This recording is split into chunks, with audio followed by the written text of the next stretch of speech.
If you've just been told you need to let someone go and you're dreading that conversation, you're not a bad manager. No one teaches you how to fire someone without feeling like you're ruining their life. And what I've learned from being a manager myself is that it all comes down to 3 moments no one really prepares you for. So in this video, we're going through what to do before the conversation, how to run the actual conversation without winging it, and then what happens after. And stay with me through the third point, because this is the one most managers completely skip, and it's usually the reason why it keeps replaying in their head. Before we talk about what you're going to say in the room, we need to talk about what's happening in your head before you ever walk in. The first moment is get your head straight first. Here's what most new managers do. They spend all of their energy prepping what to say and zero energy on what they feel. And then they walk into the room and all the weight of that hits them in real time, and they either freeze up or start talking way too much. So before you write a single word of your opening, ask yourself one question. Why is this happening? Not the legal version, and not even the HR version, but the real one. Is it because of performance? Or is it a restructure? Or is it that this person just isn't the right fit and you've known it for a while? Whatever it is, you need to be able to say it in one sentence. Because that sentence is how you're going to open the conversation. And if you can't say it in one sentence, then you're not ready. And that's okay, but don't walk into the room until you are. Now here's the piece nobody talks about. Decide what kind of manager you want to be in the room before you get there, because there's 2 different ways that this can go. You can be the manager who goes cold and distant and robotic, and this is just business, or you can be the manager who's clear and human at the same time. The most respectful thing you can do for someone in that moment is to be completely clear. And one more thing, don't rehearse a monologue. I know that might sound a little contradictory, but here's why I say this. The conversation will not go exactly the way that you scripted it. The person might cry, or they might get angry with you, or they might go completely silent, and you'll have no idea what to do with that.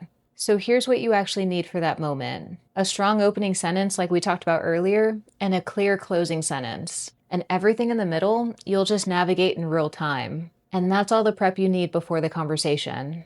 Okay, so you've done the internal work and you've got your sentence. Now fast forward and you're actually in the room. And here's where most managers make the mistake that makes the whole thing worse. And it actually starts in the first 30 seconds. The conversation itself. You sit down, they sit down. Maybe it's in person or maybe it's a video call. Either way, here's the structure.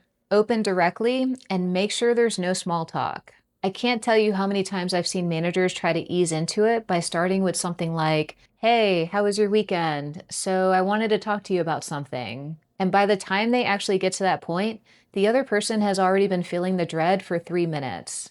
By the time you get to this meeting, your employee already has an idea of what's going on. There would have been conversations and documentation prior to getting to this point. And you're not doing them a favor by softening it with some small talk. So instead of the small talk, start with the sentence you prepared. Something like, "Hey John, thanks for meeting with me today. This meeting is to let you know that we're ending your employment effective today." Be direct, but not cold, and just clear. And then pause. It's going to feel uncomfortable, but don't fill the silence. And you're going to feel the urge to want to explain or justify or just say anything to make the air less heavy. But don't. That pause belongs to them, and they need a moment to absorb what just happened, so let them have it. What comes next depends on how they respond. If they ask why, give them the reason, but make sure it's brief and be honest. You don't need to relitigate every conversation or every missed goal or every warning that was given. You've already had those conversations. And this one isn't a review, it's a close to it all. If they push back, and some will, just listen. Don't dismiss them, but also don't debate them about it. The decision has already been made, and your job right now is to be present and clear and not defend something that you've already decided. Then comes the logistics. Severance if there's any, COBRA, their last day and final paycheck, return of any equipment, etc. This part should feel organized because it tells them that there's a path forward, even if they can't see it. And here's something that will surprise you the first time that you do this. The conversation itself usually lasts 5 to 10 minutes. That's it. All that dread that you've been feeling over the last few days and the actual conversation is just 10 minutes long. The thing that keeps managers up at night isn't the actual conversation. It's whether they've handled it with enough respect to actually live with it afterwards. And that brings me to the moment that almost no one talks about. Not the before, not the during, but what happens after. And if you get this part wrong, it's usually the thing that will follow you around for weeks. What nobody tells you about the after. You're going to feel something after this conversation. Maybe it's relief that it's finally over, or maybe it's a little bit of guilt, or maybe it's both at the same time, which is a weird combination that you won't know really what to do with it.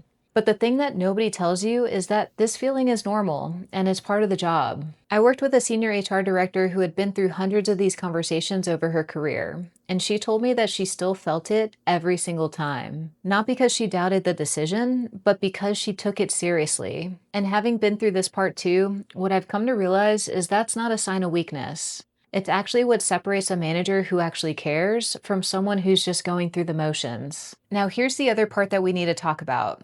Your team. They already know what happened, or they're about to, because word travels fast. And whether you realize it or not, they're watching how you handled this. Not just the fact that it happened, but how.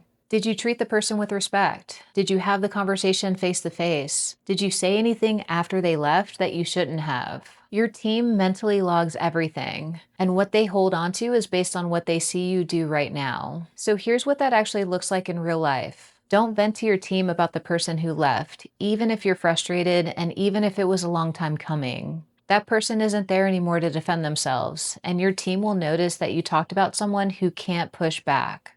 Plus, it's just unprofessional and will hurt trust in ways you can't always see until it's too late. But what you should do is acknowledge the change. You don't need to give details and you don't need to explain the whole situation, but you do need to acknowledge it. And finally, give yourself 24 hours before you evaluate how it went. Don't do it the day of because you're still in it. You're running on adrenaline and you can't see clearly. But by the next day, you can actually look back and look at things objectively. Did I say what I needed to say? Was I clear? Was I present? Did I treat the person the way that I'd want to be treated if it were me? That's your measure and where you should place your focus, not whether they took it well, because that part was never in your control. So here's a quick recap. The managers I've seen do this well, and the ones who actually sleep okay after, are not the ones who had it figured out from the very start. They're the ones who took all three moments seriously. The before, the during, and the after. They were clear before they walked in, showed up with honesty in the room, and didn't abandon the process the second the conversation ended. And that's the version of this job you can actually live with. Now, once you get through this video, if you're facing this right now, drop it in the comments and tell me where you're at, whether it's the before, the during, or the after. I'm very curious to hear where you're at. And there's another part of this process that nobody warns you about when you get promoted from the team, and it's something I wish someone would have told me, so I created a video that covers all of that here. And if you want more of this kind of content, the IRL side of leading a team as a new manager, subscribe. And as always, thank you for watching, and I'll see you in the next one.